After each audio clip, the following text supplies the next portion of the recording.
Tivemos algumas polêmicas, né, na live que a gente fez lá no Zona Mista com o Paulo Carneiro.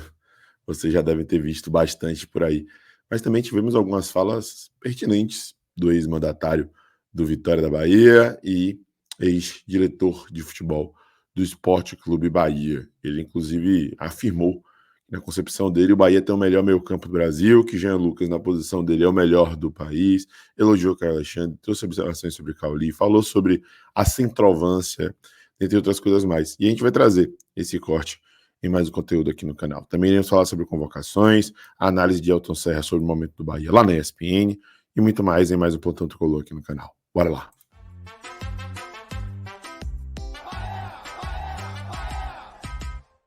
Fala, nação tricolor ligada no Sou Mais Bahia, tudo beleza? Barbaço na área, tô aqui para começar mais um vídeo, dessa vez mais um plantão tricolor com as últimas informações do Esquadrão de Aço para você, torcedor do Bahia, ficar muito bem informado. Chegou, deixa o like, se inscreve, ativa o sino, no mínimo 3 conteúdos por dia, claro, compartilha com geral para dar aquela moral muito importante pra gente. Tá na sua tela o primeiro destaque do nosso plantão tricolor de hoje com relação a convocações.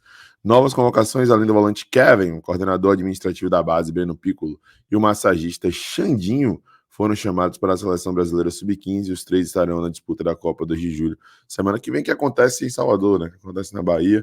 Os jogos geralmente ocorrem lá no Estádio Metropolitano de Pituaço, né? O Bahia tem tido muitas convocações e o que mais chama atenção é que não são convocações apenas de atletas, né? Mas de profissionais que trabalham ali nos bastidores do clube. A gente está vendo a nossa psicóloga ser convocada para a Seleção Brasileira principal, o nosso médico, Rafael Garcia, frequentemente também convocado para a seleção, entre vários outros profissionais do Bahia, né, estão sendo chamados. Isso mostra, sem sombra de dúvidas, que por trás há um trabalho muito qualificado, um trabalho de altíssimo nível, a ponto de ser lembrado para poder ser chamado para seleções, seja de base feminina ou masculina principal, né? Parabéns aí para Xandinho, para o Piccolo e também para o Kevin, que já vinha treinando junto com a seleção brasileira da categoria. Vamos falar agora sobre o time principal do Esporte Clube Bahia, meus amigos, porque Elton Serra, lá na ESPN, trouxe uma análise extremamente pertinente sobre esse momento do clube, inclusive falando sobre o direito do torcedor de sonhar, de acreditar, se ele está empolgado ou não. Vamos ver aí o que ele foi. Para baixo, gritando, reclamando que o Bahia tinha que estar em primeiro ali na... Tem motivos para realmente se empolgar ou ainda é cedo? Não, tem motivos para se empolgar. É claro que o campeonato do Bahia é um campeonato de disputa de competições internacionais. O Rogério Ceni deixou isso claro, inclusive, no início da temporada.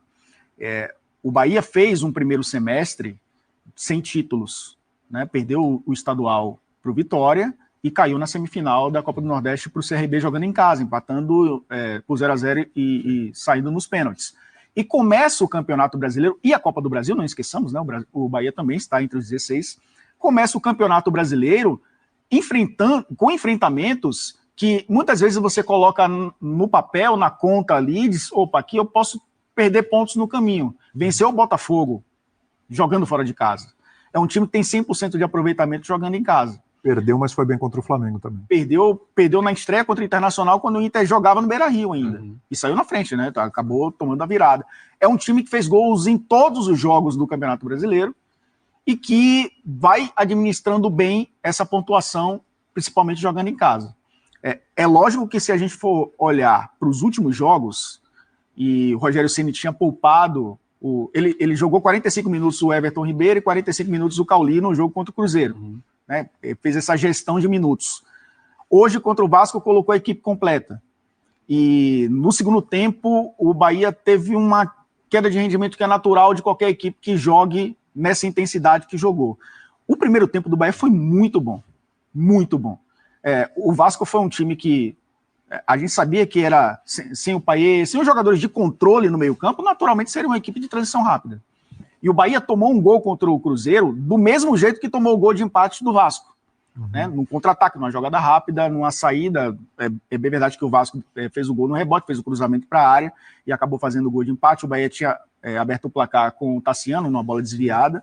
Mas foi um Bahia de controle do jogo, porque tem um quarteto de meio campo que é para controlar o jogo, contra um Vasco que ia buscar naturalmente esse jogo um pouco mais de amplitude para tentar chegar a bola no verrete quando a bola estivesse no último terço. Então, o Bahia perdeu alguns gols que poderiam deixar o time mais tranquilo, né? 2 bolas, teve uma bola na trave do Cauli, um chutaço no travessão, depois ele colocou uma bola por cima. O Bahia perdeu muitos gols, né? Principalmente no primeiro tempo. E aí veio o segundo tempo, que dá para a gente, obviamente, colocar a arbitragem como protagonista. Vamos falar sobre isso.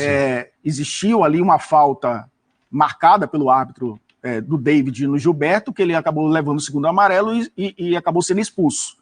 É lógico que a gente não pode colocar na conta totalmente da arbitragem o resultado do jogo, mas condiciona também, porque isso, obviamente, 11 contra 10 contra um time que já tem muito volume de jogo, vai jogar o tempo inteiro no campo do adversário.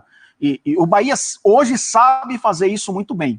E aí entraram a trinca, pelo menos, de confiança do Rogério Ceni no segundo tempo, né? O Ademir, ele tira o Gilberto, coloca o Ademir quase que como um ala mesmo, coloca mais uma referência, que é o Estupinhan, e coloca o Biel, que é o cara de 1 contra 1, de tentar abrir espaços, e isso tem funcionado nos últimos jogos. Acabou sendo mais uma vitória importante do Bahia. Vitória do Bahia? Uma vitória importante do Bahia. Do Bahia. E não triunfo. Você pode usar também o triunfo, porque é um sinônimo, mas uma vitória / triunfo do Bahia, mas foi uma vitória do Bahia, uma vitória importante, que coloca também, né, essa esperança no torcedor de que, no mínimo, eu já falei algumas vezes, eu não acho o Bahia favorito ao título brasileiro. Mas hoje o Bahia se coloca como candidato à liderança do Campeonato Brasileiro. Você fala isso, porque é o seguinte, o ano passado, a grande surpresa do primeiro turno, já nesta rodada, era o Botafogo, certo? Sim. Hoje dá pra gente dizer que a grande surpresa, não que ninguém esperasse um bom desempenho do Bahia. Tá aí, rapaziada, a análise lá na ESPN de Elton Serra, né, falando sobre essa caminhada do Bahia e que o torcedor tá empolgado com motivos, né, e ele tem razão com relação a isso. Que sigamos dessa forma, e é sempre bom ouvir Elton, um cara que é sempre muito ponderado, embasado, que tem capacidade para poder falar sobre diversos assuntos ligados ao futebol com muita propriedade, principalmente quando se trata de Bahia. Outro cara que falou sobre o Bahia muito bem foi esse daí, ó. Paulo Carneiro, lá no Zona Mista. Toda terça, 20 horas, viu, gente? Estamos ao vivo no Zona Mista. Paulo Carneiro falou um pouco sobre o Esporte Clube Bahia. Eu acho que o Bahia, nessa janela, não vai. O Bahia vai trazer um lateral esquerdo agora, Thiago... né? Já tá treinando. Quem sabe aqui é o homem, ó. Thiago Borducci. Já tá o Bahia não tem um centroavante à altura do time. Penso mesmo. Nenhum dos dois estão jogando. Everaldo e Estupinhan. Eu acho que apesar não tem. de que Everaldo não joga de centroavante. O Bahia não joga de centroavante, só quando ele tira Cauli. Aí ele bota o centroavante e abre Agora, os o pontos. meio do Bahia é o melhor do Brasil. O senhor acha, Paulo? Eu acho. Se bem que Cauli não tá jogando esse ano que jogou ano passado. Aí você tira craque do time, assim. Cauli é um jogador de highlight. Ele tem lances, mas não tem constância. Sabe? Mas é muito Já bom. o volante joga demais, o que veio do Fortaleza. Joga A demais. gente vai fazer a análise dele hoje. E Jean, pô. O Jean cara Lucas tem 10 é pulmões, pô. Já é na posição dele, o maior jogador do Brasil. Eu tenho, porra. Quem foi que falou isso? Você. Pelo amor de Deus, pô. Esse Maior cara jogador merece do uma Brasil. seleção, pô. O único ali do meio que hoje, pra mim, tem a capacidade de ser convocado assim, a Vera.